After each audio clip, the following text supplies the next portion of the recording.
Alors, concernant et merci de m'avoir invité pour parler de ce sujet qui, vous allez voir, est un peu curieux, peut-être va-t-il vous choquer dans certains égards. J'espère que non, j'espère que je pourrai l'expliquer sans choquer qui que ce soit. Alors, permettez-moi de commencer par quelques remarques méthodologiques. Lorsque j'ai proposé le sujet, il me tenait à cœur de comprendre un certain nombre de choses. Premièrement, ce grand succès de Rachi dans l'histoire. Et puis, je suis souvent agacée aujourd'hui par la manière dont on le cite. Parce qu'on le cite souvent comme s'il apportait la réponse et la bonne réponse et peut-être la seule réponse à certains questionnements. Il ne fait aucun doute que Rachi est un commentateur immense. Il est parmi les rares commentateurs qui ont fait le commentaire de toute la Bible et de tout le Talmud. Excusez du peu. Beaucoup de commentateurs ont écrit des commentaires sur la Torah, sur le Pentateuque, ou certains livres seulement du Pentateuque.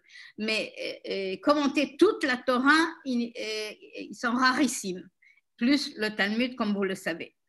Donc, c'est avec une grande admiration pour ce personnage que j'ai travaillé ce sujet, mais en même temps, avec un regard interrogateur et parfois même critique. Alors, critique, je l'ai dit dans une conférence il y a un an ou non, un peu, 2 ans ou 3, je ne sais plus, ici au centre, à l'Institut Rachi à Troyes, lorsque j'ai travaillé la question des femmes. Et j'ai montré comment, dans son commentaire, Rachi se contredit. Il se contredit à plusieurs fois. Et j'ai expliqué le pourquoi. Il n'est pas oublieux, il n'est pas stupide, et il sait qu'il se contredit, mais j'ai essayé d'expliquer le pourquoi. En revanche, aujourd'hui, ce que je voulais examiner avec vous, c'est comment ses successeurs l'ont perçu.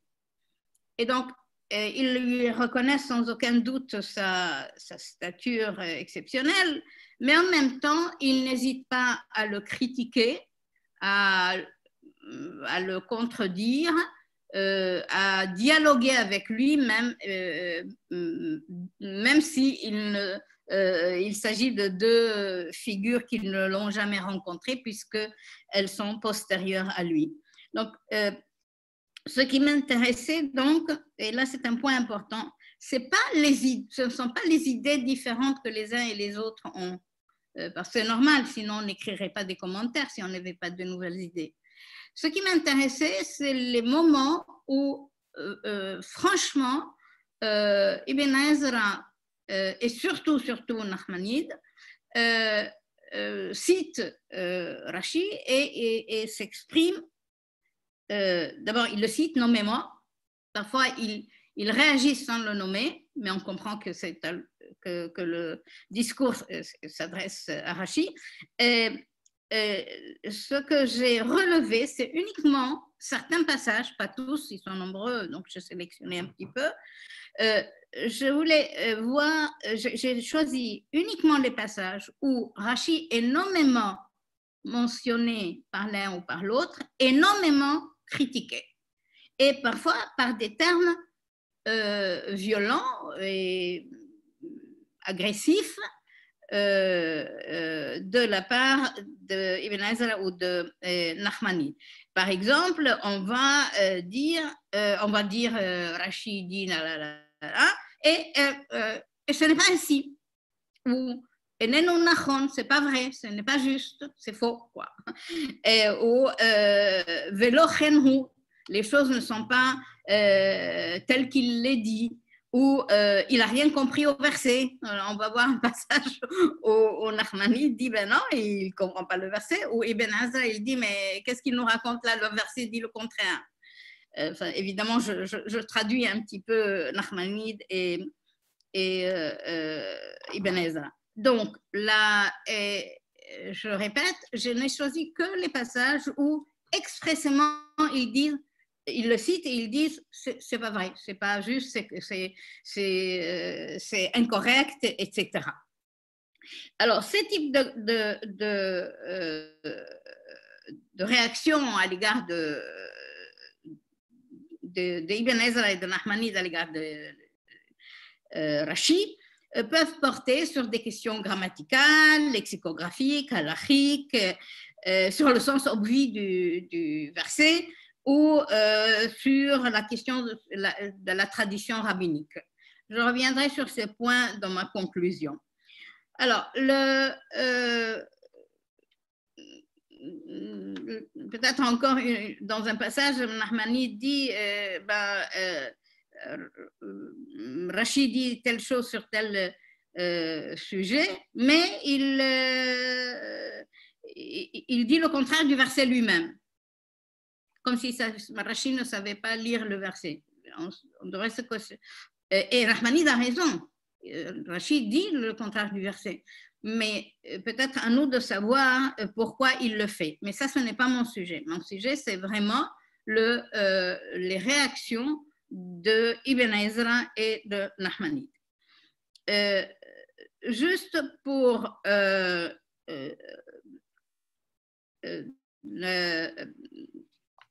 mettre la chronologie en place, enfin pour que nous sachions exactement où nous nous trouvons. Rashi, comme vous le savez, est né en 1040 et mort en 1105. Ibn Ezra est né en 1089. Donc vous voyez, il était très jeune quand Rashi est mort. Et il est mort en 1167 et Nachmanide 1794 à 1212. Donc ils sont Rashi est le plus âgé, Ibn Ezra et Nachmanide. Donc simplement que vous ayez à l'esprit ces dates. Alors voyons maintenant comment les choses se présentent dans nos textes. Et là, je vais faire un partage d'écran. Peut-être encore un mot sur les spécificités de chacun des trois. Rashi est à la fois commentateur, à la fois halachiste, mais je ne sais pas combien, dites-moi Madame Roux, combien on a parlé par exemple du Sidour de Rashi. Rashi a écrit un Sidour, mais ce n'est pas le Sidour de nos jours, c'est quelque chose de plus important. Et j'ai failli proposer ce sujet, mais il m'a paru un peu compliqué à faire en plus par Zoom, ce qui n'est pas évident pour nous quand nous enseignons à distance. Ibn Ezra est commentateur, bien évidemment, poète, philosophe, astronome, donc il a une formation, nous dirions aujourd'hui universitaire, ce que Rashi n'a pas. Même lorsqu'il donne certaines explications scientifiques de son époque, il est un peu en décalage pour certaines choses.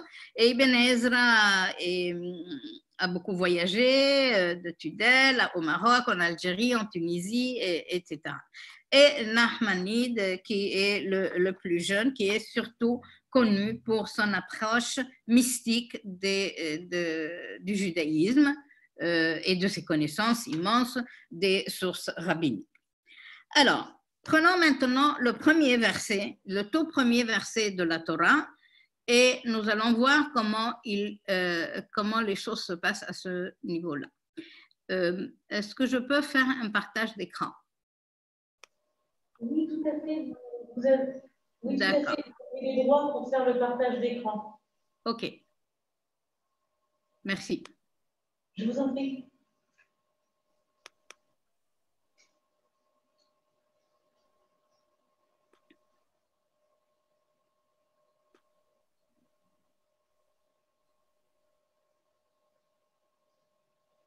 Excusez-moi, je me débrouille pas très bien apparemment. Voilà.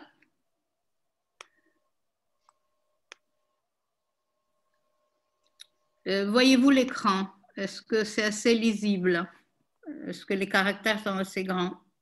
Oui, tout à fait. Pour nous, ça va aussi. D'accord.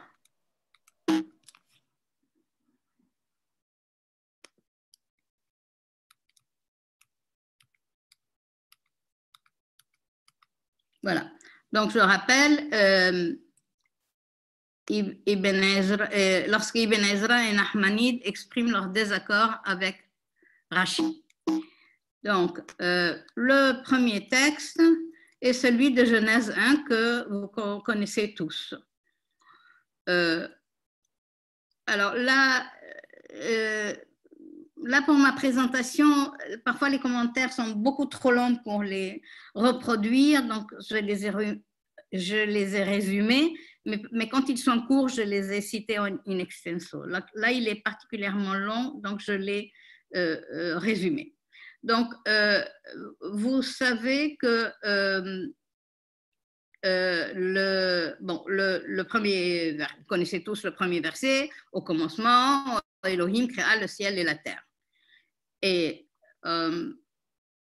j'introduis d'emblée, il y a un verset dans Exode 12 qui dit l'Éternel parla à Moïse et à Aaron dans le pays d'Égypte en disant, ce mois-ci sera pour vous le début des mois, il sera pour vous le premier des mois de l'année. Alors je le cite parce qu'il sera repris dans Rashi.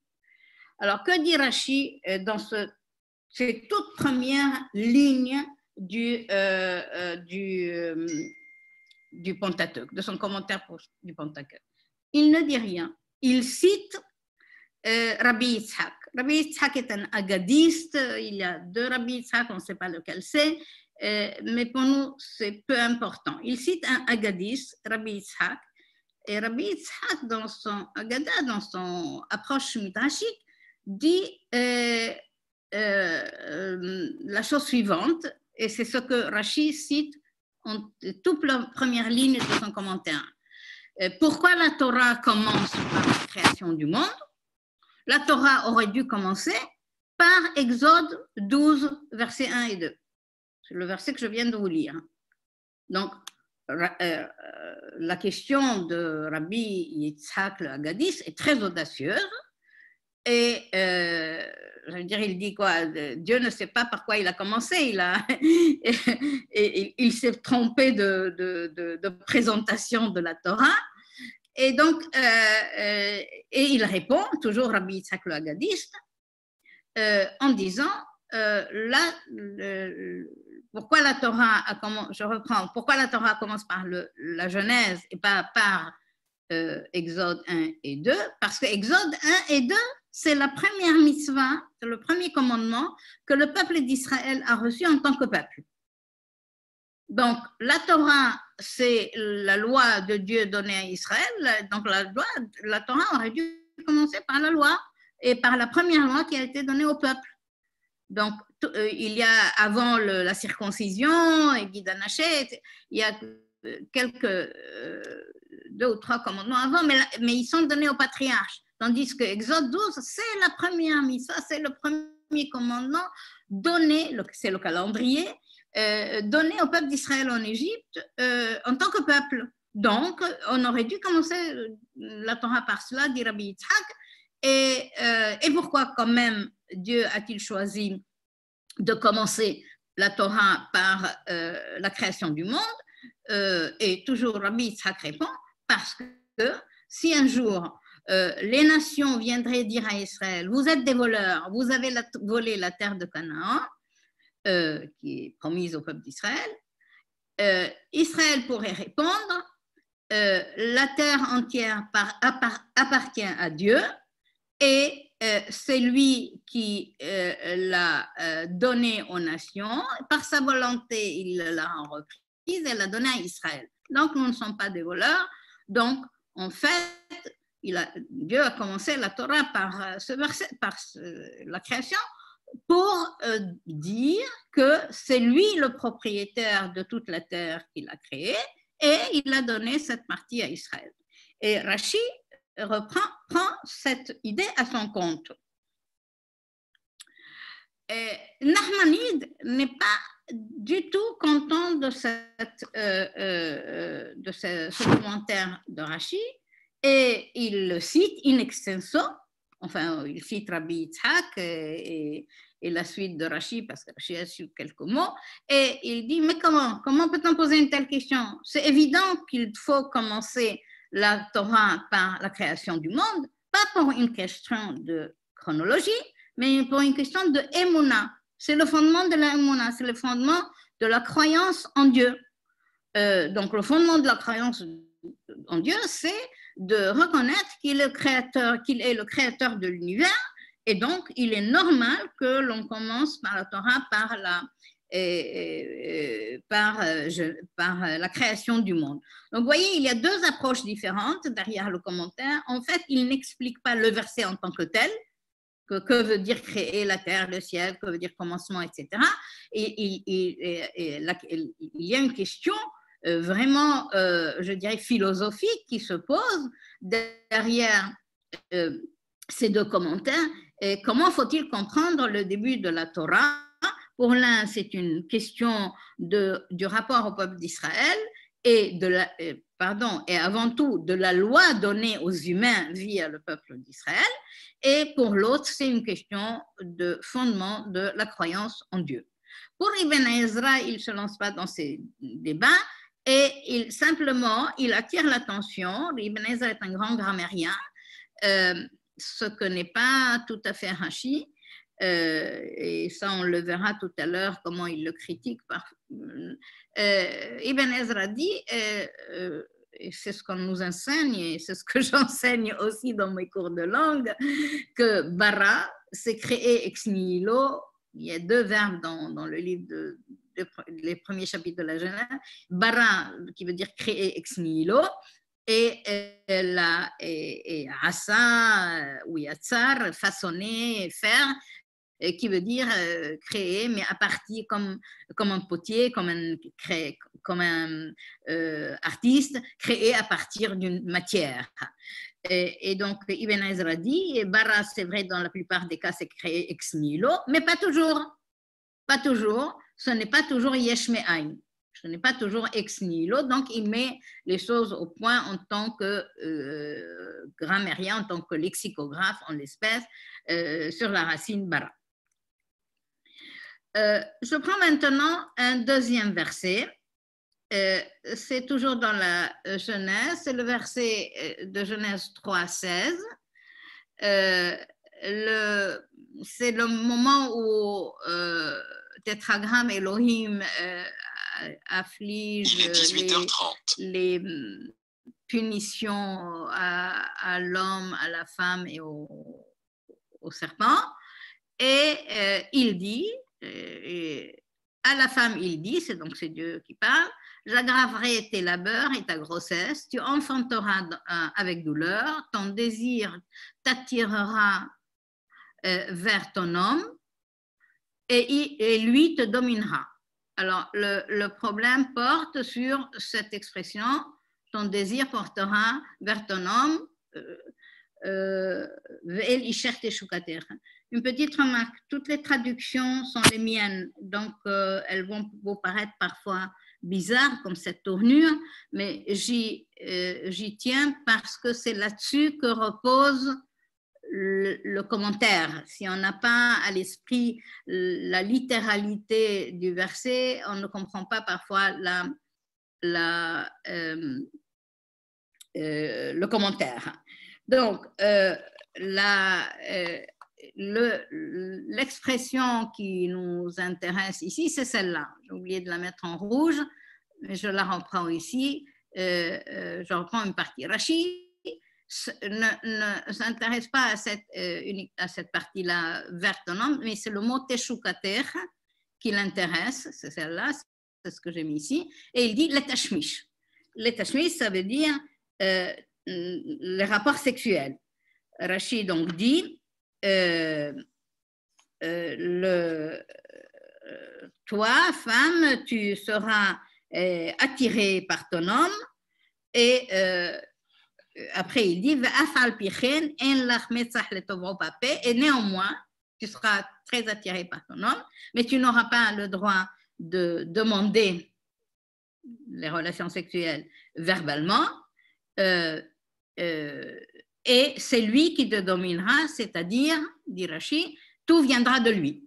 Donc, le désir de la femme est très grand envers son homme, mais c'est lui qui va dominer dans cette relation-là la femme. Donc, ce n'est pas la domination comme on l'entend aujourd'hui, c'est quelque chose qui a trait, d'après Rashi, en rapport, qui a trait aux relations sexuelles.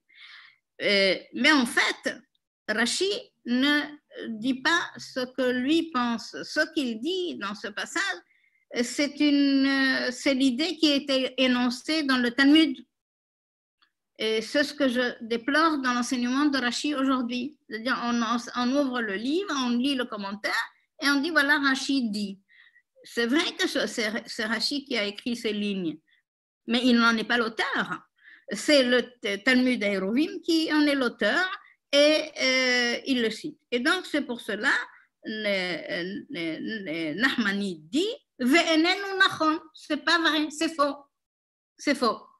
Pourquoi c'est faux? Parce que là, Maïmonide a l'air d'être pas très sympathique avec les femmes, mais Nachmanide dit, ce n'est pas vrai, c'est au contraire, c'est la qualité de la femme, comme il est écrit dans Eruvin, et donc il lui sort le texte, n'oublions pas qu'ils ne se sont pas rencontrés, hein, et il sort le texte de Eruvin, et ça, c'est une qualité, une belle qualité qui, chez les femmes, qu'elles sont pudiques, ne vont pas aller demander les relations sexuelles verbalement. Bon, nous sommes quand même au Moyen-Âge. Mais Ibn Ezra dit tout autre chose. Donc, j'insiste, tout à l'heure, Nachmanide a dit c'est faux ce que tu dis, Rachid. Et c'est faux parce que ce n'est pas conforme tout à fait à ce qui est dit dans le traité Eruvin. Rashi apparemment ne cite qu'une partie du traité Eruvin du Talmud. Et donc, Rabbi Avraham ben Ibn Ezra dit toujours sur Ve'el Isher Teshukater, sur cette expression-là, cela signifie que toi, femme, tu obéiras à ton homme et tout ce qu'il t'ordonnera de faire, tu dois lui obéir, tu dois l'exécuter, car tu es sous son autorité. Et ça, c'est un premier point. Deuxième point de critique de Nachmanide à l'égard de Rashi. Rashi, quand il parle des Huim Sholbach, il explique ça comme étant la domination de la femme par l'homme. Et Rashi et Nachmanide dit, je n'ai jamais trouvé ce sens-là en hébreu. Teshuka n'est pas une question de domination. Donc Rashi, en quelque sorte, a exagéré dans l'expliquer, a gonflé le sens de cela et il l'a écarté du contexte. Teshuka, c'est le désir, c'est le grand désir, le désir ardent, et ça n'a rien à voir avec la domination.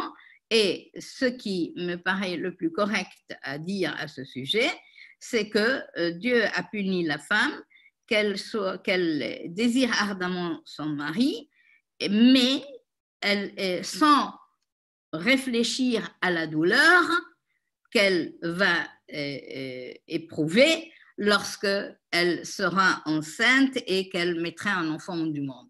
Donc Nachmanide met en relation tu enfanteras dans la douleur et teshuka, le désir sexuel, et tu enfanteras dans la douleur, comme un désir tel dans les rapports sexuels que la douleur de l'enfantement, de l'accouchement, ne sera pas prise en compte chez la femme, et c'est ça sa punition. C'est-à-dire, la conséquence de cette relation peut être évidemment une grossesse qui est forcément liée à la douleur, et donc c'est ainsi qu'il l'explique, qu'il explique ce terme. Voilà pour ce verset. Voyons maintenant, peut-être je m'arrêterai une minute ou 2 minutes là s'il y a des questions, ou on laisse les questions à la fin. Madame Roux, qu'est-ce que vous proposez? Comme vous préférez, Madame Vanna, si vous voulez entrecouper de questions ou attendre les questions à la fin, comme ce qui vous semblera. Je préfère à la fin, mais je ne veux pas. Ok, alors vous notez les questions et vous les présenterez à la fin. Un autre verset, c'est Genèse 3, 21. Elohim fit pour le Adam et pour sa femme. Je préfère toujours traduire Adam par Adam et pas par homme, parce que le contexte n'est pas toujours évident. Elohim, tétragramme Elohim fit pour le Adam et pour sa femme des tuniques de peau ou de cuir. Vous verrez pourquoi j'ai mis les deux. Kutanot or en hébreu. Et les en vêtit. Il a vêti donc l'homme et la femme de ces tuniques. Rachid dit que ces tuniques étaient lisses, aussi lisses que les ongles, c'est-à-dire sans poils. Mais en fait, à nouveau, ce n'est pas Rachid qui le dit, c'est une idée qui vient de Bereshit Rabbah, de Genèse Rabbah. Ibn Ezra, non, peut-être Nachmanide, donc il cite Rachid, Kotonotor signifie aussi lisse que les ongles, à savoir sans poils. Mais en réalité, pardon, moi je me suis trompée, c'est pas Rachid, Rachid ne dit pas ça. Je devrais le barrer, voilà. Rachid cite que ça, aussi lisse que les ongles, mais ça vient de Genèse Rabbah. Nachmanide dit oui, c'est aussi lisse que les ongles, à savoir sans poils, et c'est ce que dit Genèse Rabbah. Vous voyez, on verra à plusieurs reprises, à plusieurs endroits, Nachmanide va dire tu ne cites qu'une partie de la source et pas in extenso, et lui, il le fait. En revanche, Ibn Ezra dit sur cette question, qu'est-ce que c'est que ces peaux? C'est pour ça que j'ai mis cuir, parce qu'une peau sans poils, c'est du cuir. Une peau, tout simplement, peut être avec des poils. En revanche, Ibn Ezra dit que cette question est très importante, et ce n'est pas seulement de savoir qu'est-ce que c'est que cette peau ou ce cuir, c'est quelque chose de plus profond, c'est que nous devons croire, Raknamin, que Dieu a fabriqué des tuniques de peau, etc. C'est-à-dire, on revient à une question plutôt de croyance et non pas du commentaire du verset. Je poursuis, dans le verset de la Genèse 6, 2, on a un passage qui est très problématique, à savoir le verset dit la chose suivante. Les fils d'Elohim, Béné Elohim, virent ou trouvèrent que les filles du Adam, hein, je mis du Adam, c'est pas un erreur, Ha-Adam, il y a un article, Benot Ha-Adam, étaient belles et en prirent des femmes qui leur convinrent. Donc Rachid dit Béné Elohim, alors là c'est étonnant, on a Elohim bara et Hashamayim et Haaretz, Elohim qui crée le ciel et la terre, donc c'est le créateur, et là on a en val les fils de Elohim. Rachid dit, les fils d'Elohim, c'est pas les fils de Dieu, ce sont des princes ou des juges. Et à nouveau, c'est dans Genèse Rabbah, et moi je dirais même aussi dans le Talmud. Effectivement, quand on lit attentivement le Pentateuque, Elohim ne signifie pas seulement le Dieu unique ou les dieux avec des minuscules et X, mais il signifie également des juges, des princes, des dignitaires.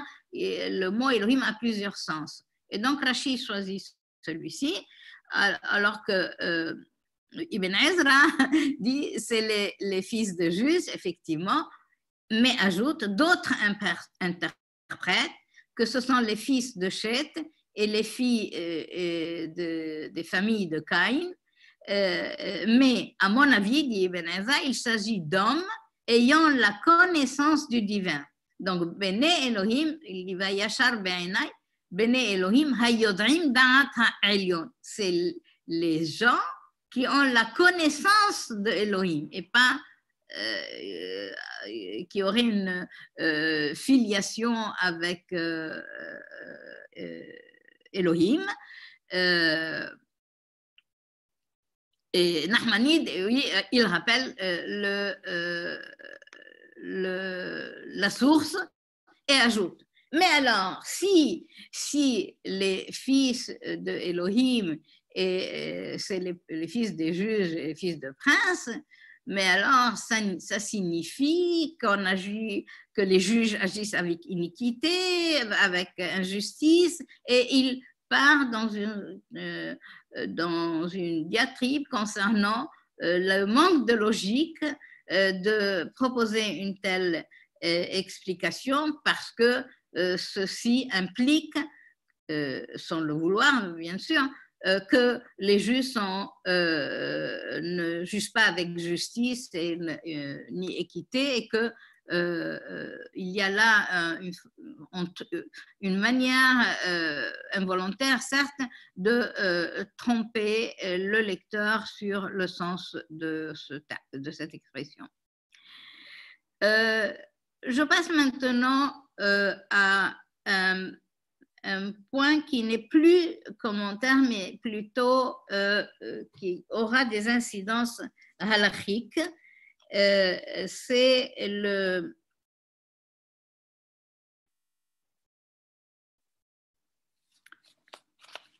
verset dans Genèse 9 qui parle de l'interdiction de consommer du sang. Voilà, c'est mieux comme ça. D'autres choses. Genèse 9, c'est le passage dans la Bible du régime végétarien vers le régime carnivore. C'est à partir de Genèse 9 que Dieu autorise l'humanité à consommer de la chair. Mais alors que jusque-là, si vous lisez attentivement les premiers chapitres de la Genèse, les humains et les animaux sont végétariens. Ils ne mangent que des produits de la terre. Mais à partir de Genèse 9, il est autorisé de consommer de la chair, et il y a tout de suite des restrictions, pas la chair humaine et la chair animale. Attention, c'est toute l'humanité, il n'y a pas que les Juifs ou les Israélites ou les Hébreux qui sont concernés par cette interdiction. Toute l'humanité, on est avec l'arche de Noé, la sortie de l'arche, la toute petite partie de l'humanité qui est sauvée, et à qui Dieu dit, voilà, je vous autorise ceci et cela, toutefois, vous ne mangerez aucune créature tant que son sang maintient sa vie. Et ailleurs, c'est dit, le sang, c'est le sang, c'est la vie. Donc, là, on a ici deux problèmes. Que signifie que la vie est dans le sang? Et un autre problème, c'est le ach. Alors, le ach, dans vos traductions respectives, dans la plupart des cas, il n'est pas traduit. Parce que s'il a du sens dans le contexte, on va le traduire par mais ou toutefois. Mais parfois, il arrive comme un cheveu sur la soupe et on ne comprend pas pourquoi il y a un ach. Et là, permettez-moi d'aller plus loin sur deux autres ach que j'ai préparés pour vous. Voilà. Dans Exode, excusez-moi, juste, je m'assure que j'ai l'autre texte aussi. Voilà. Dans Exode, dans le livre de... Bon, je patauge. Voilà. Dans le livre de l'Exode, chapitre 33, 13, on a un verset assez problématique, mais en tout cas, il est important pour des questions halachiques. C'est le suivant. Ach et shabbatotai tishmoru ki ot hi beni uvenechem ledorotechem ladat ki ani Hashem ekadishchem. Toutefois, observez mes shabbats, car c'est une marque ou un signe entre moi et vous pour toutes vos générations, afin que l'on sache que c'est moi, le tétragramme, qui vous sanctifie. Donc, Rashi dit, et ça c'est une question qui revient chez Rashi, chez beaucoup de commentateurs, l'idée, tous les ach et tous les rak, donc les particules ach et rak, seulement, ou qui peut être traduit par seulement, rak, dans tous les ach et tous les rak dans la Torah expriment une exception à la règle. Ici, dans ce verset-là de l'Exode, il exprime l'exception aux travaux, à l'exception des travaux du sanctuaire. Mais Ibn Ezra dit, ach et shabbatotai, il dit là, il faut s'attacher aux différents sens du mot Shabbat, et Nachmanide va citer Rashi et il va proposer autre chose. Alors, on s'arrête une minute sur la question de Ach et Rak parce qu'elle est très, très importante. Elle est très importante dans la mesure où elle a une incidence sur l'élaboration des lois juives. Voilà, j'ai besoin d'avoir tous les textes sous les yeux. Pour la raison suivante. Vous savez que pour élaborer une loi à partir de la Bible,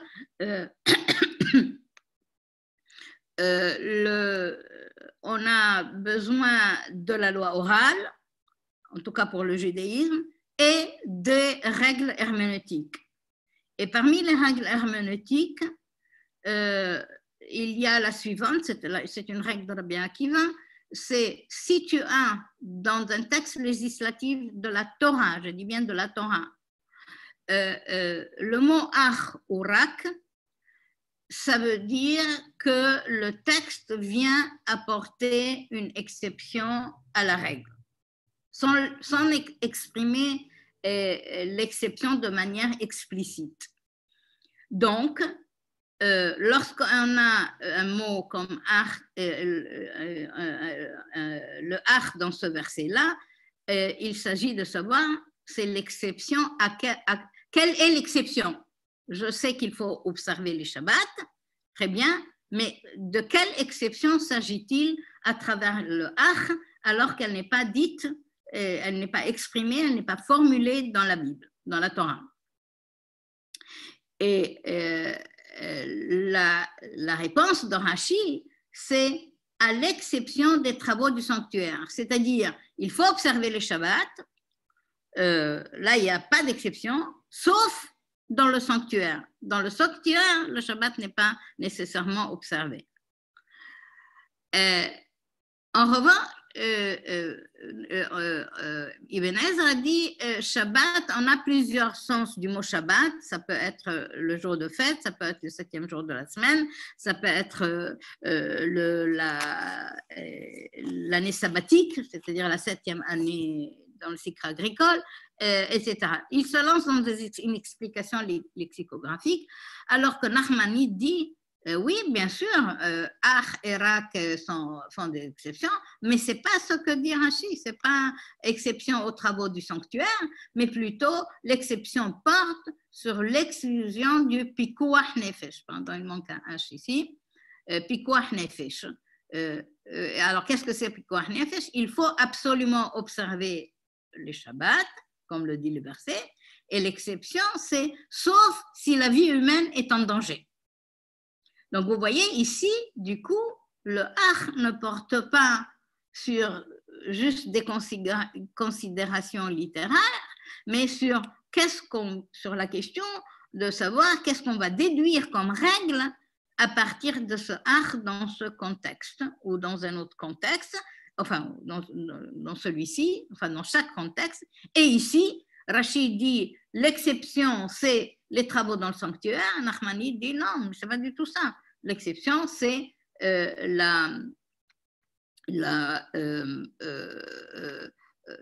l'autorisation qui nous est donnée de ne pas observer le Shabbat, c'est-à-dire de transgresser le Shabbat lorsqu'il faut sauver une vie humaine.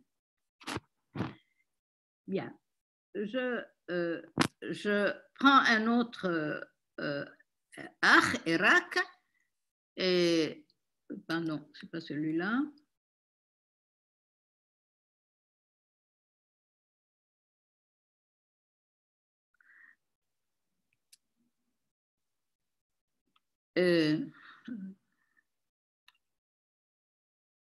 Non, je suis perdue dans mon texte.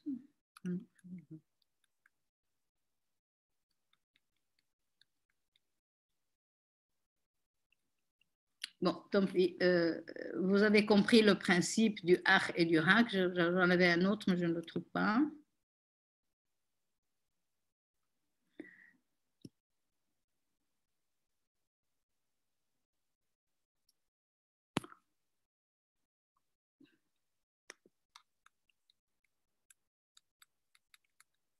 Bien, on va prendre un autre texte, c'est pas grave. Alors, je reviens à un passage de la Genèse. Est-ce que c'est celui-là? Ah non, pardon. C'est ça.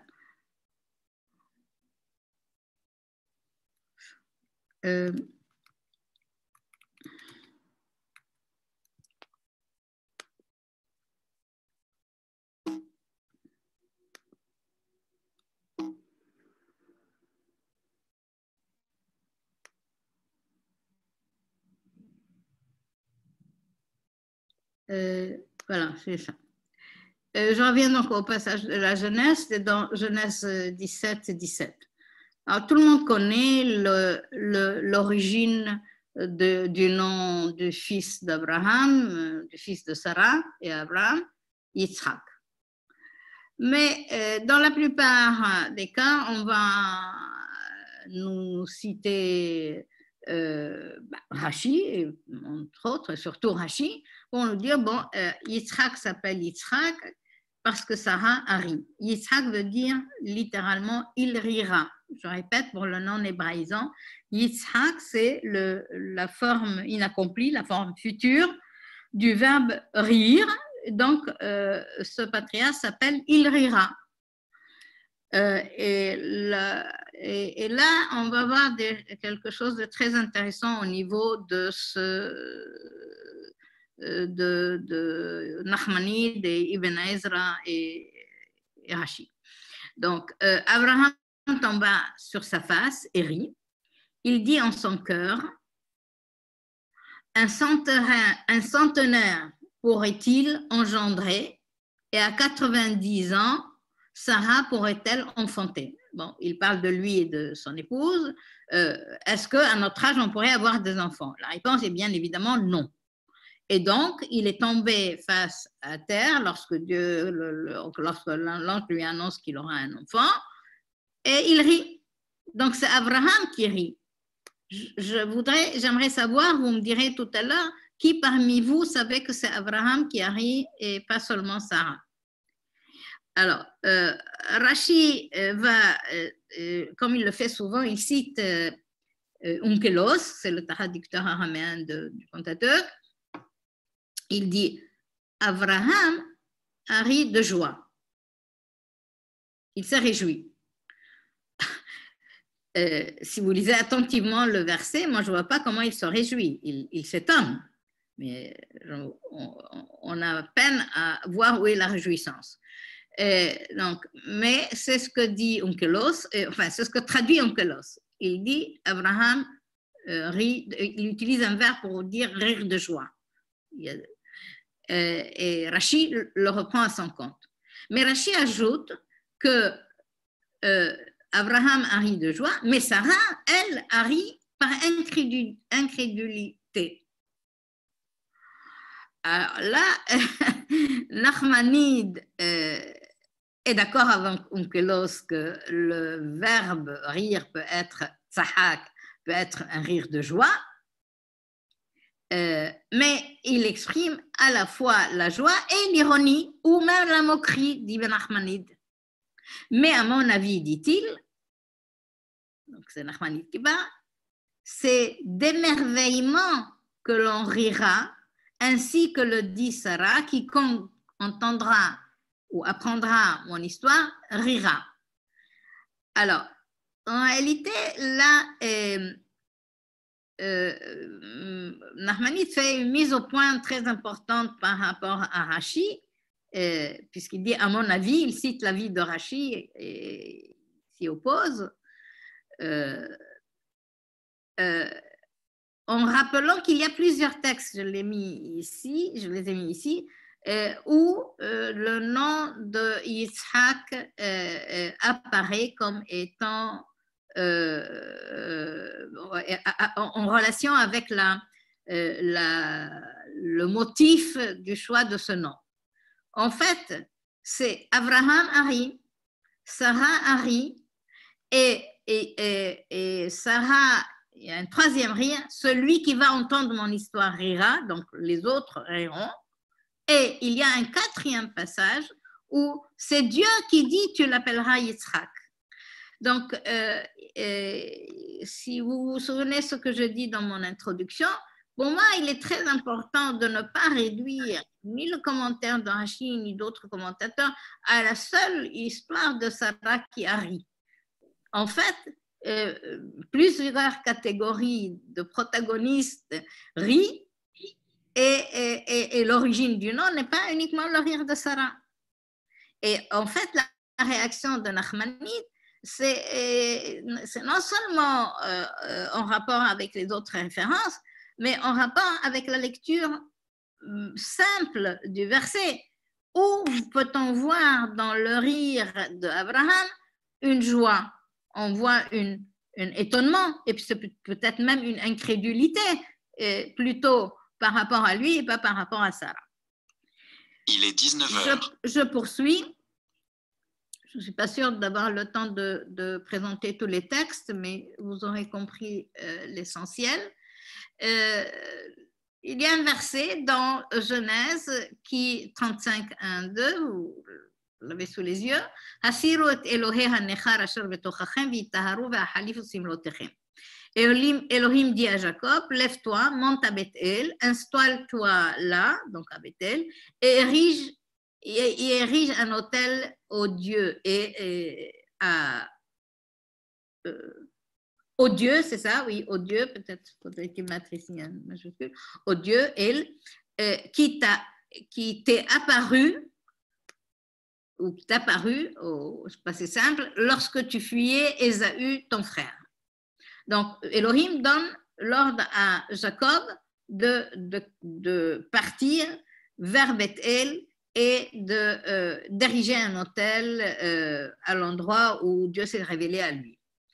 Et donc, Jacob s'exécute et il dit à sa famille, Béto, et à tous les gens qui étaient avec lui, retirez les dieux étrangers qui sont au milieu de vous, purifiez-vous et changez vos vêtements. Alors là, il y a quelque chose d'étonnant. C'est là, Jacob, avant de partir pour construire cet autel, demande à retirer des dieux étrangers.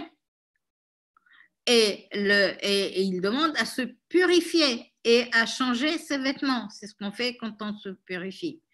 Et Rachid dit, les dieux étrangers que vous détenez, donc il cite le verset, à savoir, ces dieux étrangers qui proviennent du butin de Sichem. Vous savez, quand ils ont pris un butin après le viol de Dina. Et Rachid poursuit, changez vos vêtements, c'est de crainte qu'elles proviennent, pardon, là il y a un mauvais accord, et changez vos vêtements de crainte que les vêtements qu'ils proviennent d'un culte idolâtre. Donc, en fait, Rachid dit, effectivement, il faut retirer les idoles et il faut changer ses vêtements parce qu'il y a une provenance d'idolâtrie. Ibn Ezra est absolument catastrophé. Là, il ne nomme pas expressément Rachid, mais il est évident que c'est lui qu'il vise. Il dit « Halila, halila, oh, que Dieu n'en plaise, oh là là ». Que le prophète partage sa couche avec des femmes qui rendent un culte aux idoles. Parce que c'est ça que ça veut dire. Si Rachid explique le verset de cette manière, ça veut dire qu'il y a des idoles parmi lui. Alors évidemment, c'est les femmes, je ne vois pas pourquoi les femmes, mais bon, peut-être à cause d'une péricope ultérieure. Donc, il dit que Dieu ne plaise, jamais de la vie, le prophète, donc Jacob, n'aurait partagé sa couche avec des femmes qui rendent un culte aux idoles. Et il ajoute, vous en trouverez l'explication dans Deutéronome 31, à savoir, purifiez-vous, qu'ils se lavent, qu'ils lavent leur corps. C'est ça l'explication qu'il donne. Donc, purifiez-vous, lavez votre corps, changez vos vêtements. Et ce n'est pas à cause de l'idolâtrie. De ce verset, dit Ibn Ezra, de ce verset, nous apprenons que l'on doit se laver et porter des vêtements propres avant de se rendre à un endroit fixé pour y prier. Donc pour lui, c'est une préparation à la prière, mais qui n'a rien à voir avec l'idolâtrie. Donc la purification n'est pas par rapport à l'idolâtrie, mais une préparation à la prière. Sur ce sujet, Nahmanide ne dit rien, enfin sur ce verset précisément, mais il attend le verset 4, nous sommes là au verset 1 et 2, où Jacob enterre ses objets, les objets idolâtres, c'est le texte qui le dit, où il formule une halakha, bitul avodah zara, c'est-à-dire que Ibn Ezra aussi mentionne, il dit Jacob a enterré ces objets qu'il a trouvés parce que c'est ainsi qu'il faut agir avec les objets appartenant au culte idolâtre, mais ce n'est pas ainsi qu'on les désacralise ou qu'on les annule. Et là, il lance une règle halachique très, très importante que je ne vais pas développer ici, mais sa réponse est plutôt halachique, alors que la réponse de Ibn Ezra est plutôt exprime son scandale d'imaginer que Jacob pouvait avoir des épouses idolâtres. Alors, oui, voilà le arc que je cherchais tout à l'heure. Donc, je reviens au arc. C'est l'autre verset. וביום הראשון מקרא קודש, וביום השביעי מקרא קודש יהיה לכם, כל מלאכה לא יעשה, attention, c'est un passif, c'est un נפעל, אך אשר יאכל, encore un passif, לכל נפש הוא לבדו יעשה, encore un passif, לכם. Alors la traduction, le premier jour, il s'agit de la fête des Azim, la fête qui dure 7 jours. La fête des Azim, le premier jour sera une convocation sainte et le 7e jour sera pour vous une convocation sainte. Aucune mélacha ne sera faite, vous voyez, j'ai mis un passif, ce n'est pas le cas dans toutes les traductions. Aucune mélacha aucune œuvre ne sera faite ces jours-là. Toutefois, voilà notre ach, ce qui sert à la nourriture de chacun, cela seul sera fait pour vous. Alors, donc, comme vous vous rappelez, le ach vient exclure quelque chose de la règle. Donc, la convocation sainte, le premier jour et le 7e jour, dans les textes de la Torah, c'est toujours un jour chômé comme le Shabbat. C'est un jour chômé. Attentivement, les passages où il est question des fêtes, c'est toujours Kol melacha lo ta'asu, où vous ne ferez aucune œuvre, comme il est dit au sujet de Shabbat. Mais dans ce verset, nous avons un ach. Alors, qu'est-ce que c'est? Que vient exclure ce ach alors qu'il n'est pas expressément formulé dans la Torah? Vous me direz, il est exprimé ici en disant ce qui sert à la nourriture de chacun sera fait, on pourra le faire. Mais ce n'est pas aussi simple que cela. Rashi dit aucune melacha ne sera faite ce jour-là, même par d'autres personnes. C'est-à-dire, là, il essaye de nous dire là, que l'injonction ici est au sujet de droit. Il n'a pas le droit, il lui est interdit d'accomplir toute œuvre le jour du Shabbat ou de cette fête chômée, ni par lui-même, ni par les autres. Alors pourquoi d'où est-ce qu'il invente cette idée? Il ne l'invente pas, il essaye d'expliquer le passif. Aucune œuvre ne sera faite. Ce n'est pas vous ne ferez pas, mais aucune œuvre ne sera faite. Donc Rachid dit elle sera faite donc par d'autres. Donc, et voilà l'exception, c'est-à-dire ni vous-même, ni le faire les actes interdits par les autres n'est permis. Voilà l'exception dit Rachid. Et Ibn Ezra, comme je l'ai dit tout à l'heure, dit Ach et Shabbatotai. Attention, il y a différents sens au terme Shabbat, comme je l'ai dit il y a quelques minutes. Nachmanide est beaucoup plus virulent. Il cite Rashi à nouveau et il ajoute je ne comprends pas ce commentaire, car si les autres sont des Israélites, ils sont soumis à la même interdiction. Vous comprenez, Rachid dit ni toi ni les autres. Mais Nachmanide dit c'est pas logique. Les autres, c'est toi. C'est-à-dire, l'injonction, la loi s'adresse à tout le monde. Donc, qu'est-ce que c'est que cette histoire des autres? Ça n'a pas de sens. Je reprends, je ne comprends pas ce commentaire, car si les autres sont des Israélites, ils sont soumis à la même interdiction, donc il n'y a pas d'exception.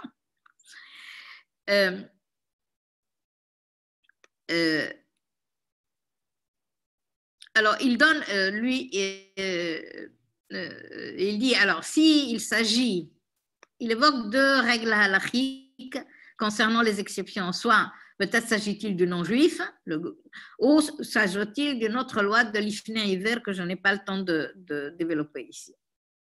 Mais la réponse de Rashi, de Nachmanide, il dit expressément, j'ai trouvé dans la Mechilta, c'est un Midrash Halacha sur le livre de l'Exode,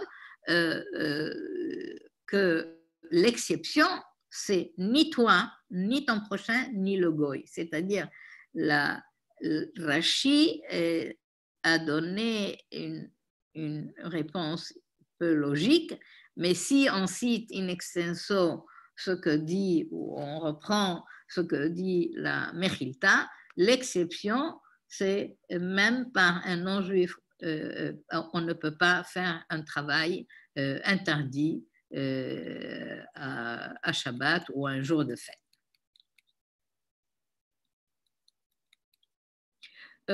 Je peux aller jusqu'à quelle heure, Madame Roux? Eh bien, il est 19h07, peut-être jusqu'à 19h30, 19h40 pour laisser un peu de temps aux questions. D'accord, d'accord. Alors, je vais appeler ça.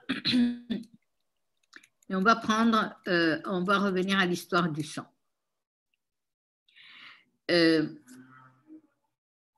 Ki nefesh kol basar damo benafsho hu. Ça, c'est le verset biblique en français. Car la vie de toute créature est dans son sang. Donc, Rashi, on a vu cette idée tout à l'heure dans Genèse 9, la question de la vie et du sang. Mais ici, on a un contexte législatif et à nouveau la phrase, mais elle est formulée différemment et elle n'est pas si simple à comprendre. Et Rashi, enfin, nos trois commentateurs vont essayer de l'expliquer. Donc, Rashi, dans le sang réside la vie, car la vie dépend du sang, c'est-à-dire sans le sang, il n'y a pas de vie. Nahmani cite Rashi et il dit expressément c'est faux, c'est pas vrai, c'est inexact. Et voilà sa réponse qui gouf ba'al nefesh yikare nefesh lo yimatze dam belo nefesh velo nefesh belo dam. Il dit toi, enfin Rashi considère que la vie c'est le sang, ou la vie réside dans le sang, ou la vie dépend du sang. Et en réalité, c'est la divergence porte sur le mot nefesh. Que signifie le mot nefesh? Pour Rashi, c'est la vie. Mais Nahmani dit c'est faux parce que un corps vivant s'appelle lui aussi nefesh. Donc ce n'est pas la vie seulement, c'est le corps vivant qui s'appelle nefesh. Et de toute façon, ajoute-t-il, on ne peut trouver du sang sans le nefesh et du nefesh sans le sang. Donc autrement dit, Nahmani considère que le terme nefesh n'est pas ce que semble dire Rashi, même si c'est d'ailleurs souvent l'idée qu'on va rencontrer plus tard un peu partout. Il dit non, attention, parce que nefesh veut dire une personne vivante, un corps vivant, et pas seulement la vie dans ce corps, dans le corps. Alors, les conséquences de cette question ne sont pas visibles ici et je n'aurai pas le temps de les développer, mais vous verrez dans mes conclusions pourquoi j'ai choisi ces textes. Je le justifierai. Alors, on passe maintenant à un passage du Lévitique concernant le Kohen. Le Kohen, c'est le prêtre, mais il y a deux types de prêtres. Il y a le Kohen simple et le Kohen Gadol, le grand prêtre. Le grand prêtre, il n'y en a qu'un seul. Mais les Kohanim, il y en a beaucoup, plusieurs familles. Mais dans le livre de Lévitique, il y a une loi qui considère exclusivement les Kohanim et une autre qui concerne le grand prêtre, le Kohen Gadol. C'est une loi qui dit avec qui ils ont le droit ou non, plutôt non pas le droit d'avoir des rapports sexuels ou quelle catégorie de femmes ils n'ont pas le droit d'avoir comme épouse.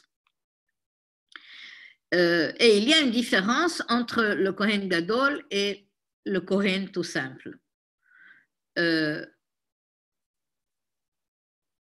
Ce que vous avez sous les yeux, c'est uniquement concernant le Kohen Gadol, le grand prêtre.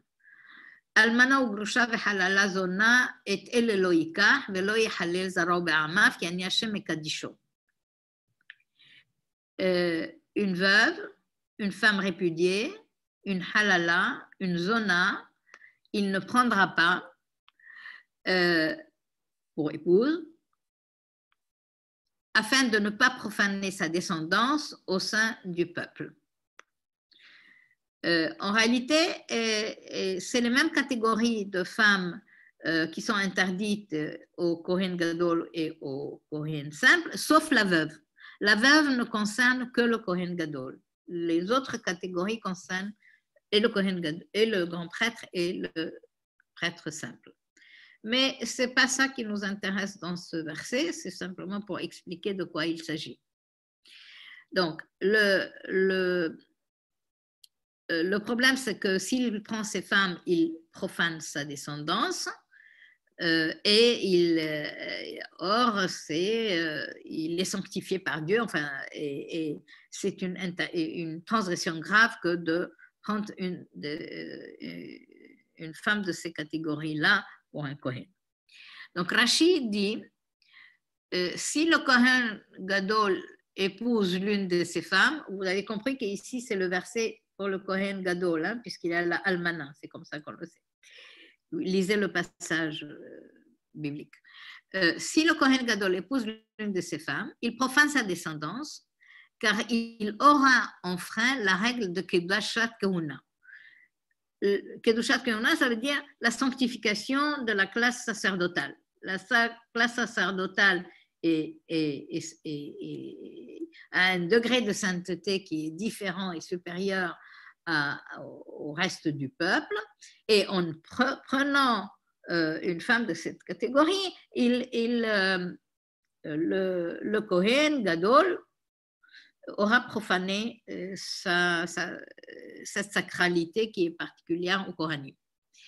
Mais Nachmanide, qui cite à nouveau, il cite toujours, et après il dit jusque-là, fin de citation, c'est Rashi. Et il ajoute que le maître, c'est comme ça qu'il désigne Rashi cette fois-ci, le maître, Harav, n'a énuméré qu'une seule loi négative, alors que selon nos sages, il faudrait en compter deux. Alors là, il y a une conséquence grave. Nachmanide reproche au maître, à Rashi, d'avoir déduit de cette phrase une seule loi, et vous savez que l'énumération des lois dans la Torah sont très importantes, et on ne peut pas en supprimer aucune. Il dit là, Rashi n'a mentionné qu'une seule loi, alors qu'il y en a deux. Et c'est pour cela que j'ai mis en rouge les lo et lo, deux fois la négation, parce qu'il y a deux lois. Il y a la loi qui lui interdit de prendre une femme de ces catégories-là, et il y a une autre loi, selon Nachmanide, qui est de ne pas profaner sa descendance. Donc ce n'est pas juste une conséquence de ce qu'il aura fait, mais c'est deux lois différentes formulées au sujet du Kohen Gadol, du grand prêtre. Donc c'est pas en tout cas pour le judaïsme, ce n'est pas une petite affaire s'il s'agit d'une loi ou de deux lois. Et vous voyez, maintenant vous comprenez pourquoi je tiens à cette traduction littérale et parfois pas très élégante, parce que la lettre du texte est importante.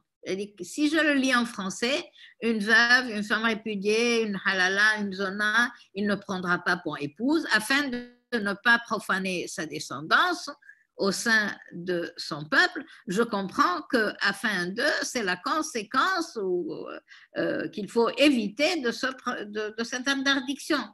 Alors que Nachmanide dit non, bien sûr c'est la conséquence, mais ce sont deux lois différentes. Il ne faut pas profaner sa descendance, il ne faut pas épouser une de ces femmes lorsqu'on est Kohen, lorsqu'on est grand prêtre, Kohen Gadol. Je prendrai encore un verset, peut-être encore deux, et après on passera, je vous laisserai la parole. C'est un passage dans le livre des Nombres où Moïse se plaint, cette fois-ci c'est lui qui se plaint, c'est pas le peuple. C'est lui qui se plaint, il dit voilà, le peuple me demande ceci et cela, moi je n'en peux plus. Je ne peux pas porter ce peuple sur mes épaules, il faut faire quelque chose. Et il ajoute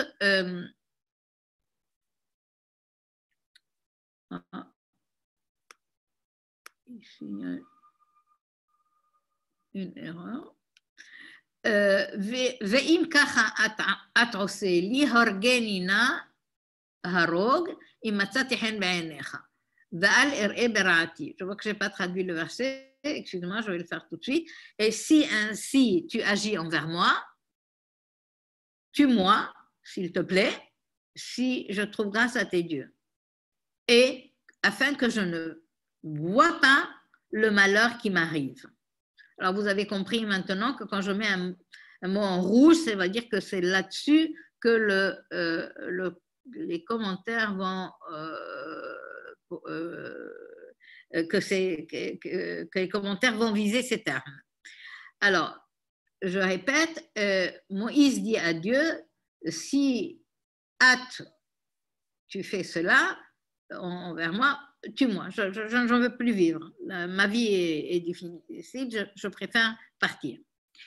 Que dit Rashi? Rashi dit, Moïse s'affaiblit comme une femme lorsque le Saint béni soit-il lui montra les malheurs qui s'abattraient sur le peuple. Alors, d'où Rashi sort-il Moïse s'affaiblit comme une femme? Eh bien, c'est très simple, parce que le verset dit « si tu me fais cela », le verset dit « at » et pas « ata ». Alors là, je suis désolée pour les non-hébraïsants. En français, c'est « je, tu, il ». Tu n'a pas de genre, hein, c'est tu masculin et tu féminin. En hébreu, « at » c'est féminin, « ata » c'est masculin. Mais il y a un « mais ». Je répète, « at », ici, on a donc une forme apparemment, je dis apparemment féminine, alors que normalement, on s'attendrait à Atta. Donc Rachid dit, il s'est avoué comme une femme parce que le mot est At. Le pronom personnel utilisé est At, donc un pronom personnel féminin. Ibn Ezra, un bon grammairien, ne mentionne pas expressément Rashi, mais il est évident qu'il répond à Rashi. Excusez-moi, il y a encore un bout de Rashi, je ne sais pas, je ne l'ai pas mis. Le deuxième mot, Berati, afin que je ne vois pas mon malheur, le malheur qui va m'arriver. Et Rashi dit que en fait c'est un tikkun sofrim, c'est une correction des scribes, c'est une correction des scribes pour ne pas dire, pour que ne pas dire berato ou beratam. Je reviendrai à l'explication. C'est la forme d'abord qui est importante. Berati, afin que je ne vois pas mon malheur. Rashi dit, il y a là une correction de scribe. Ce à quoi Ibn Ezra réagit, il dit d'abord, at, c'est et un masculin et un féminin, alors que Ata est uniquement masculin. Je répète, ici, donc, finalement, une apparence féminine, mais ce mot peut être utilisé à l'égard des hommes, du masculin. Alors que l'autre terme, Ata, est uniquement masculin. Donc ici, je répète, At, c'est tu mâle ou tu femelle. Donc, Rashi a oublié cette règle grammaticale. Deuxièmement, dit-il, on n'a pas besoin de tikkun sofrim. On n'a pas besoin de tikkun sofrim parce que Moïse parle de lui-même.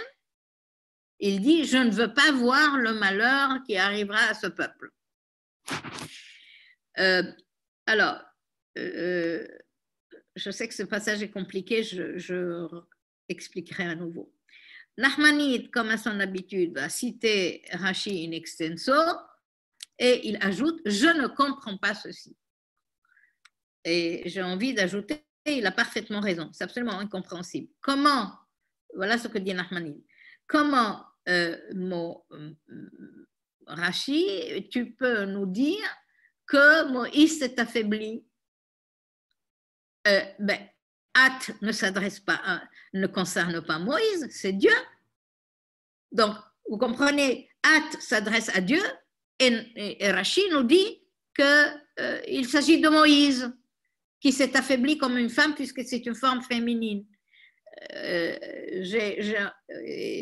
Le At, dit Nachmanide, s'adresse à Dieu et non pas à Moïse. Donc, c'est une manière un peu violente de dire à Rashi, c'est un peu du n'importe quoi. Et la deuxième chose, c'est la question du Tikkun Sofrim. Alors, permettez-moi de faire une petite parenthèse. Dans la transmission du texte écrit de la Torah, il y a, en tout cas au milieu juif, un grand souci d'une transmission fidèle à un texte premier. Je n'entrerai pas dans le débat des différents textes que nous avons dans la Bible, surtout après les découvertes archéologiques, etc. Et la Bible hébraïque qu'on utilise en milieu juif, c'est celle qui remonte au Moyen-Âge à un certain manuscrit. Je ne vais pas entrer vraiment dans les détails parce que c'est un sujet compliqué. Néanmoins,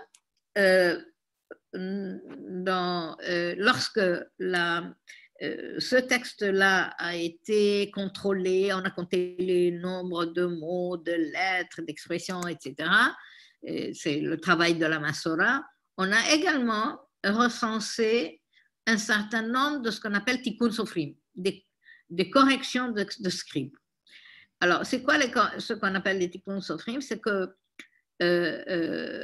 l'exemple le plus célèbre, c'est lorsque dans la Septante, les traducteurs, au lieu de mettre Shabbat, le 7e jour, pour ne pas créer un trouble et laisser imaginer que Dieu a créé quoi que ce soit au 7e jour, les scribes, en tout cas les traducteurs de la Septante, d'après la lecture juive, ont corrigé et ont mis le 6e jour.